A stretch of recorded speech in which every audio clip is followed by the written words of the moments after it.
Welcome in. Let's talk about things that Linux can do that Windows cannot.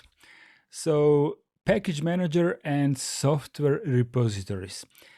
If you are a primarily Windows user and haven't experienced Linux, maybe until now, Linux can do something. Well, it could have always done this. It's not a new thing. It's basically been there since the beginning of the first Linux distribution in the 90s.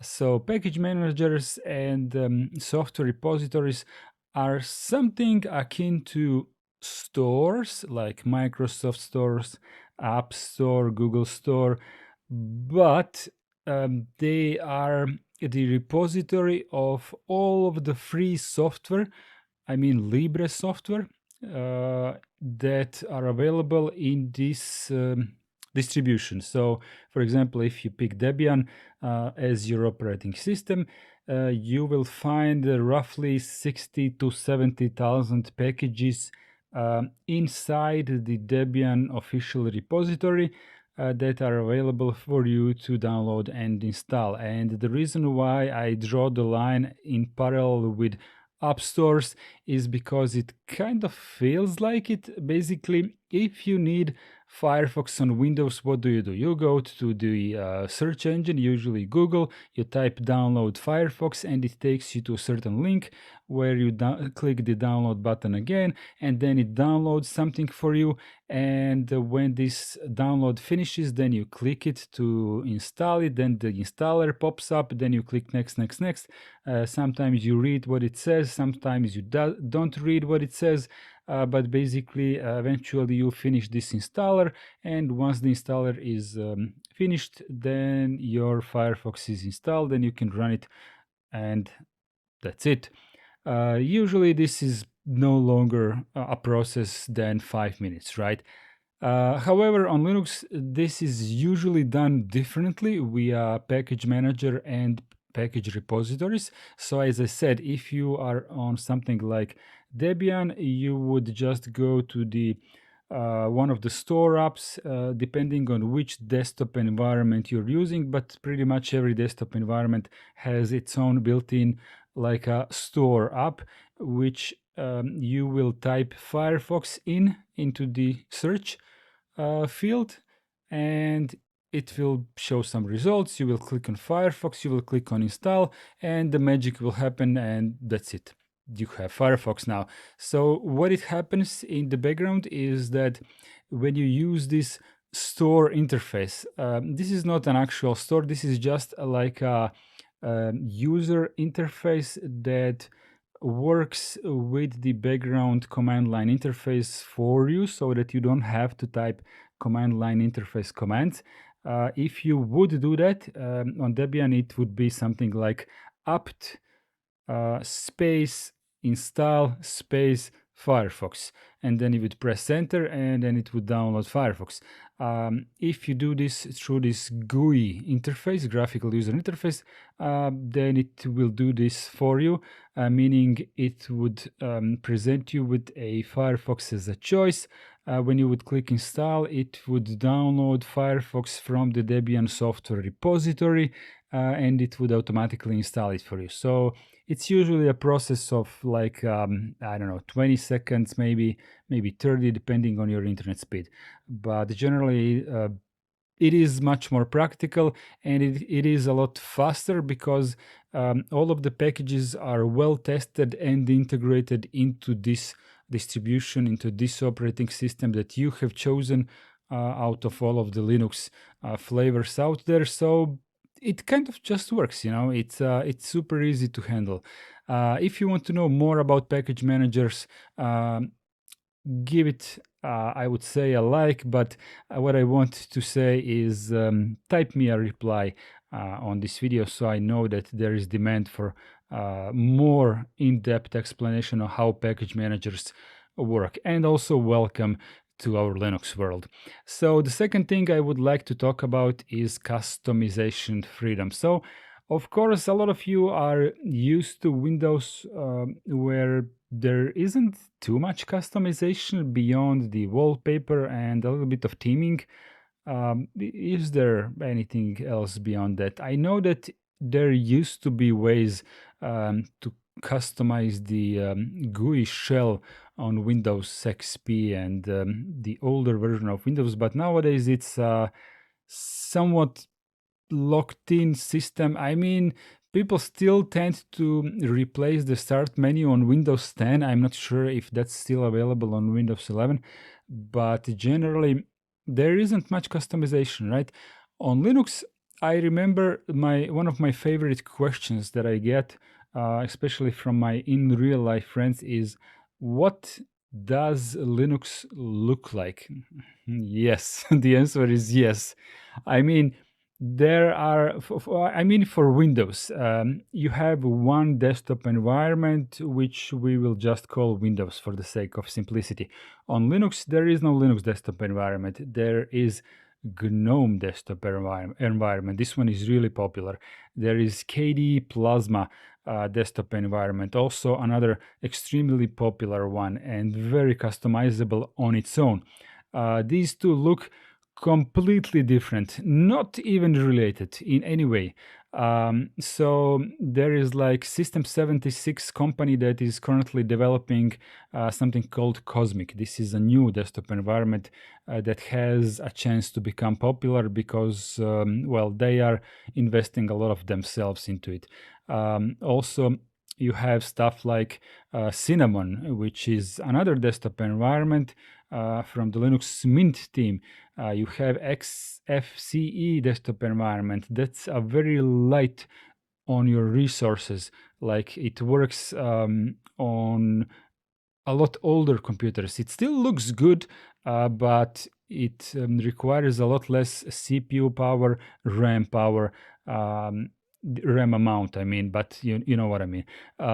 So you have all these options, and this is just scratching the surface. You have like a gazillion of window managers. So what window managers are? These are not complete desktop environments, but basically like rising for your well, window managers in simplified terms is something that manages your windows, right? Something that decorates your windows with the toolbar and that helps you move things around, that helps you organize your windows.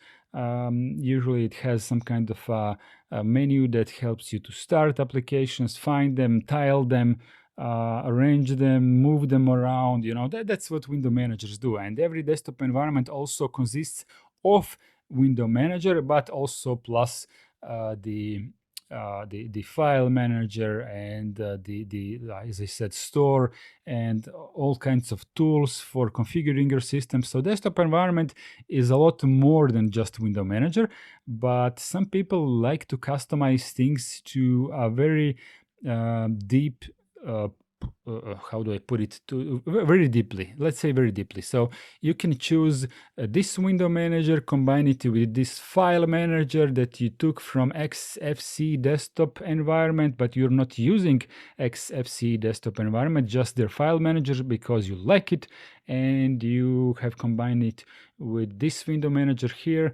and you will maybe use the I don't know, wallpaper engine that gives you like animated wallpapers and stuff like that.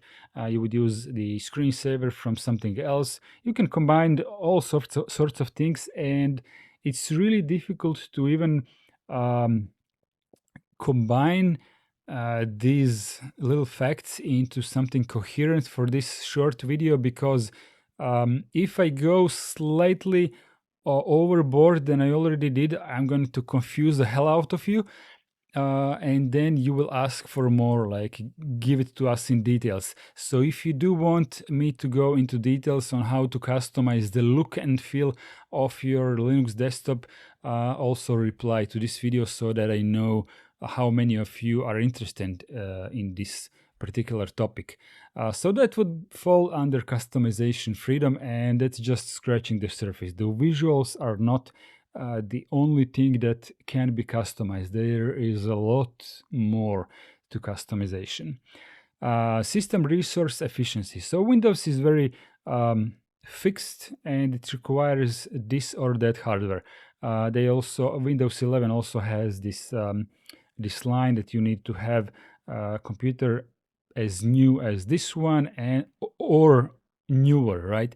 With Linux, you can basically go way back into the 2010s, so a 15 years old laptop will work just fine with pretty much any Linux, provided that you take care about what you're loading. Web browsers are heavy, but other than that, you can choose XFC, as I said, or just the window manager, and you can get your computer to a very, very, very usable state. So you can use a very, very little RAM.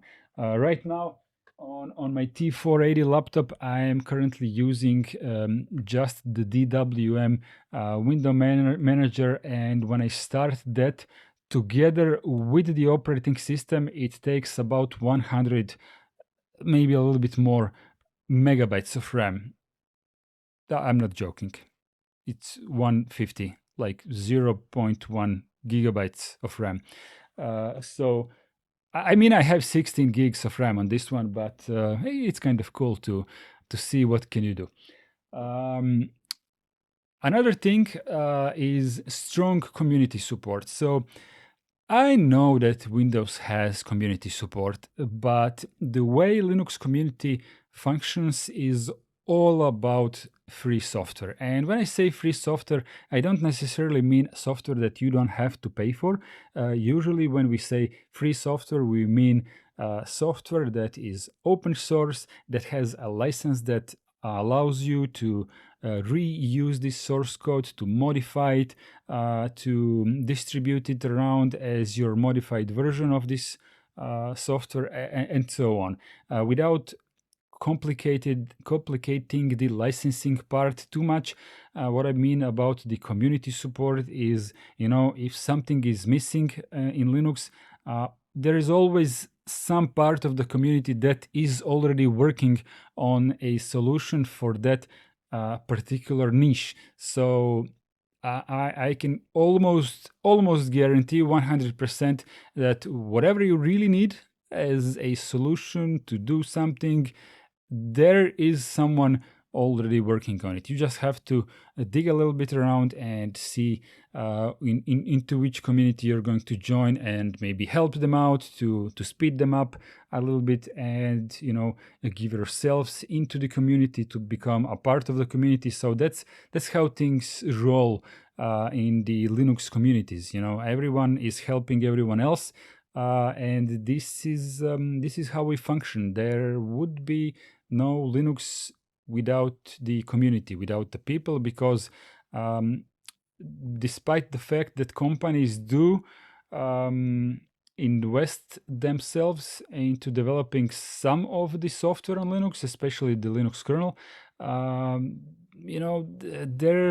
there is usually like the most of the effort or the weight falls onto the shoulders of the many individuals which are a part of this very, very large community. So it's kind of amazing.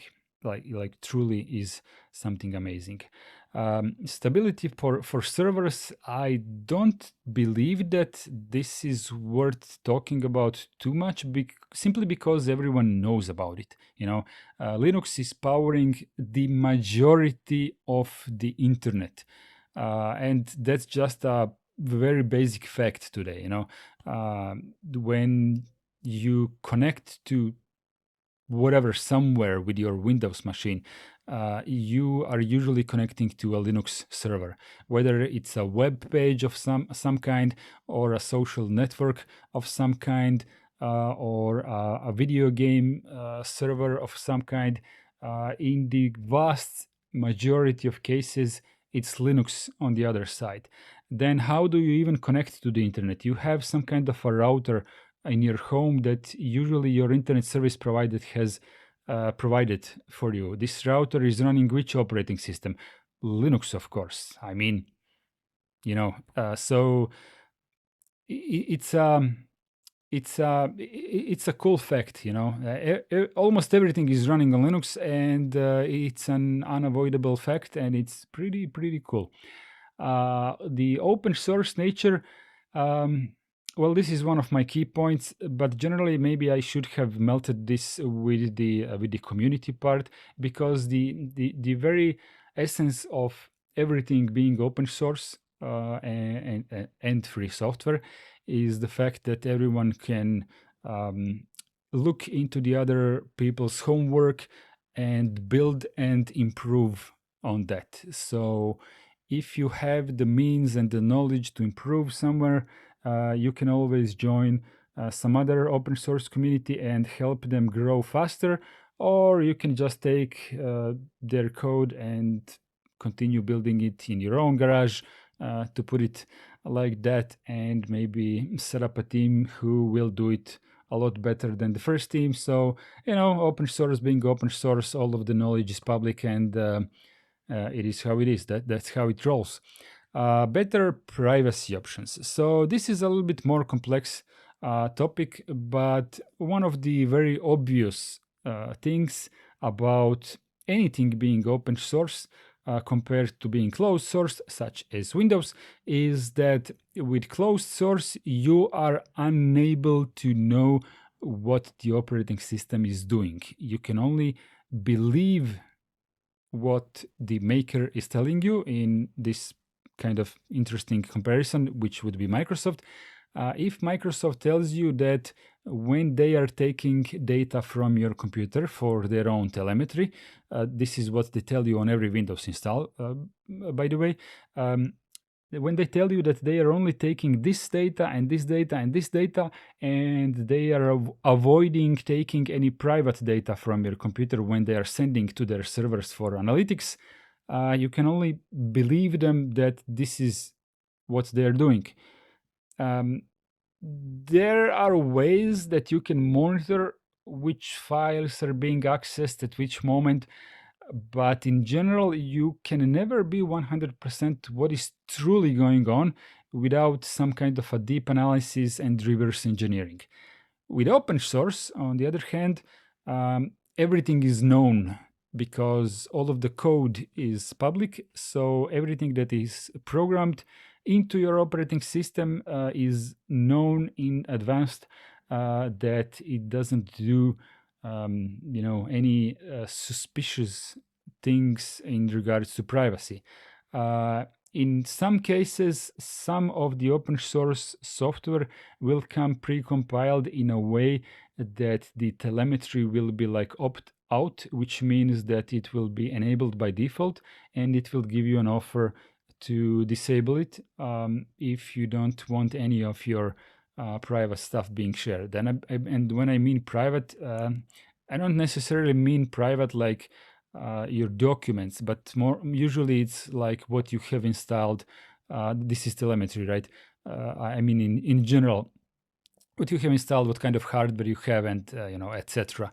But generally, with open source, the privacy is a lot easier to handle, simply because of the fact that everything is displayed for everyone to see in terms of raw source code. So everything is known in advance what this software is doing on your computer. It gives you total control over your computer, like ultimate control. Reviving old hardware. So in one of my previous mentions, I said like some desktops and window managers are really good in handling very old hardware, and Linux as a kernel itself is fairly light, and you can also customize it to your heart's desire, and you can make your Linux use very little resources depending on what kind of software you run on it. But in general, you can really run Linux in 2025 on like 20, 30 even years old computers if you really want. Like maybe I wouldn't necessarily recommend it, but 15 years computers are no-brainer. 20 years old computers pretty much still handleable. If you go beyond 20 years, I would say it's becoming a stretch, but it depends on what you do on your computer. I spend quite a lot of time on my laptop learning programming, and the way that I learn programming really doesn't require almost any resources. So what I do on my computer actually can work on a 25-year-old computer, because what I learn is some basic C code, and my compiling lasts like a fraction of the second on this computer. So even if I would use like a 25 years old computer, my compilation time would maybe take a couple of seconds on the code on which I practice on. But even if that would become a problem, I can always SSH into one of my other computers, which has a lot more power. So I would use that like old laptop for like a remote terminal. And you can absolutely do that. One of the cool things about Linux is being able to use a remote computer or a remote server as your remote horsepower. So, for example, if you're doing some really heavy programming in terms of really heavy compilation, like you are a video game developer and your laptop is compiling your video game for, I don't know, 10 minutes, and you change some code and you need to recompile everything for whatever reason, and you don't really want to wait 10 minutes, but you want to work on your laptop, you can, write your code on your remote server, which is like 10 times stronger than your laptop, and you work there, but you pull your desktop or your programming IDE from the server to your laptop. So it's just displayed on your laptop like it's local, but it's not. So it's working on the remote horsepower, and it will compile in 1 minute. Perfectly doable. Another thing, well, I kind of wrote myself multiple desktop environments, but I think I already passed on this topic, so let's skip this one. And well, one other thing I have, when Linus Torvalds wrote Linux, back in the day, he was pretty much broke as a student. He was not able to afford. I think he wanted Minix back in the day. I think it costed money back in the day. Not anymore, but back then it did cost some money. And as far as I remember the storyline, he wanted to try to create something that would be free for everyone. And by free, I don't mean what we today call free software, but in the old language meaning of free, like free as in no money required to get it. That's how Linus Torvalds envisioned it in the first place, and then the GNU licensing happened afterwards, but generally on Linux you have all of the software of the world, and pretty much everything is free. You can, of course, support all of the developers that you like or want with money, but usually it's called donation and not necessarily mandatory payment. It's a very unlikely scenario that you will find software on Linux that is free software that is being gate kept with a paywall. So this is technically or legally possible, but usually you will be hard pressed to find something like that. So yeah, I mean, if you like this way of living, I would call this living a lifestyle. Everything is free until you feel like you used some software to a lot of I was going to say degree, but let's just say When you have used some software so much and when it has given you back so much value, there is this natural happening. That's the wrong word. I'm not a native English speaker, but it happens automatically from within your own soul that you want to give money. You know, it kind of feels like that. So, you know, I donate as well when I feel like someone has earned my money.